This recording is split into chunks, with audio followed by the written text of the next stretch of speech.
Hello guys, it's Sunday, so as usual let's have a look at some fresh urban development news from around the world. By the way, I make these episodes weekly, so subscribe to the channel not to miss the future content. And before we start, I'd like to thank to all my amazing Patreon supporters.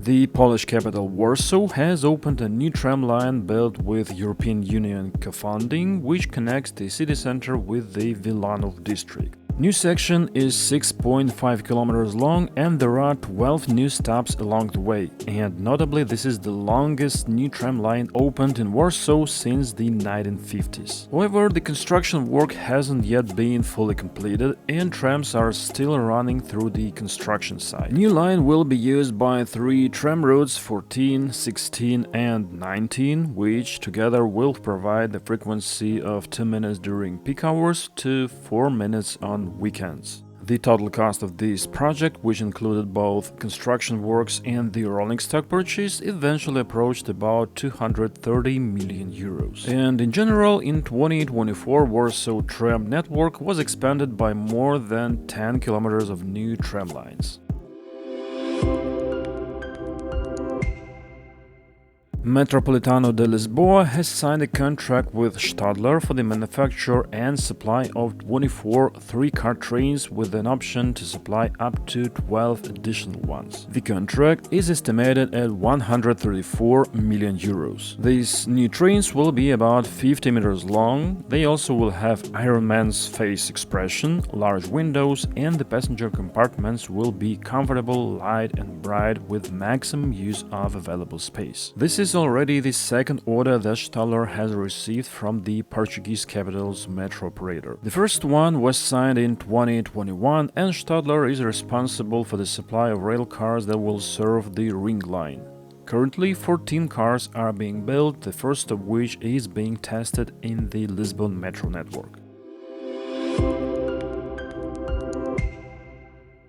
Seoul City Council has announced an $18.5 billion project to relocate 94% of the railways in the Korean capital underground to create new green areas. Currently, there are 6 lines with a total length of about 72 kilometers, which runs through 15 districts of Seoul. And city officials say that the project will allow to move underground about 68 kilometers of these lines and 39 stations. Construction could start in 2027 and is expected to create 122 hectares of new parks and other urban green spaces. It is also planned to convert some of these stations, including Yeongdeunpo in southern Seoul and Chincheon in the west of the capital, into major cultural and commercial centers. Placing the lines underground will solve a number of problems, including noise and vibration, as well as the physical barrier that the railway creates to connect urban areas. And a successful case here was set by the Kenji Line Forest Park,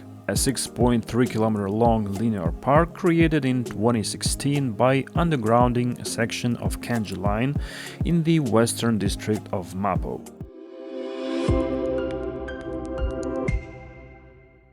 The first of the new Stadler DM locomotives for KiwiRail was recently unveiled in Christchurch. KiwiRail CEO Peter Reedy said that 66 new locomotives were purchased with government funding from previous budgets to replace outdated DX models, which have an average age of 48 years and are expensive to maintain. Being more powerful, these new locomotives will be able to pull longer trains, which will help KiwiRail to prepare for the long-term increase in freight traffic expected in the future. Out of the 66 units, 47 will be used on the South Island and 19 on the North Island. The first 2 locomotives will undergo an extensive testing and commissioning program in Middleton over the next 6 months, and the rest ones will be delivered in batches until the end of 2026.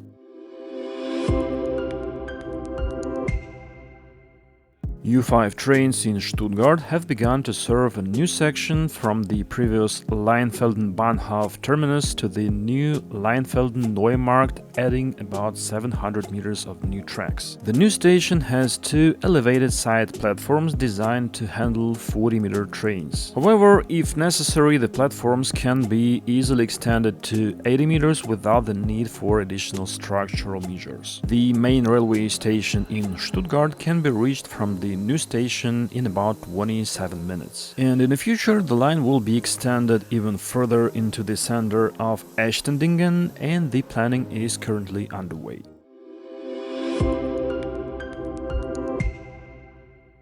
Alstom has signed an order for 12 Avilia Horizon high-speed trains and 15 years of maintenance from the newly established private operator Proxima. The total value of the contract is nearly 850 million euros, with the first deliveries expected in 2028. Avilia Horizon is the latest generation of double-decker trains capable of traveling at speeds of over 300 km per hour. What about Proxima? It was established in June 2024 and is fully funded by Antin infrastructure partners with the support of a leading French and international bank consortium. The trains will serve Bordeaux, Nantes, Rennes, Angers and Paris with a travel time of no more than 2 hours.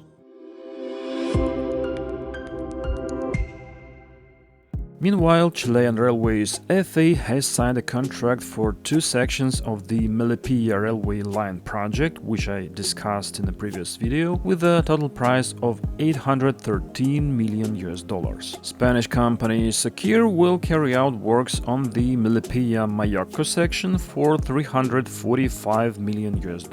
Another section from Lo Errázuriz to Mayocco will build Dragados Velasco consortium for $468 million.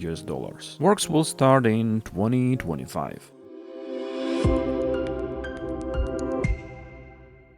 The first urban cable car in the French capital is currently under construction in the Île-de-France region of Paris. The 4.5-kilometer line passes from the current Créteil terminus of the Metro Line 8 in a south direction, providing access to both already populated and newly built areas. On the first section, cable car flies over the SNCF sorting station in Valenton with a width of 110 meters. The overall route planning also aimed to minimize the number of cut-down trees, and in addition, 500 new trees were planted during construction. All 5 stations are accessible at ground level, which simplifies access for all passengers, especially for people with reduced mobility, families with strollers, and passengers with luggage. The line in general has 105 cabins with a capacity of 10 people each, and later the number of cabins can be increased to 130. The total capacity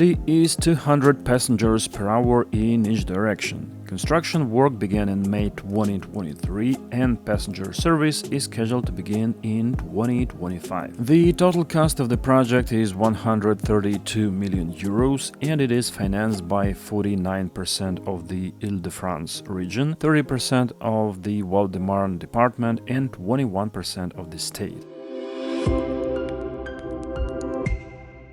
And that's all the news for this time. Thanks for watching and hope to see you here again next week. And by the way, if you want to send me some news to mention them in these episodes, you can do it through Discord community, the link to which will be in the video description. That's all.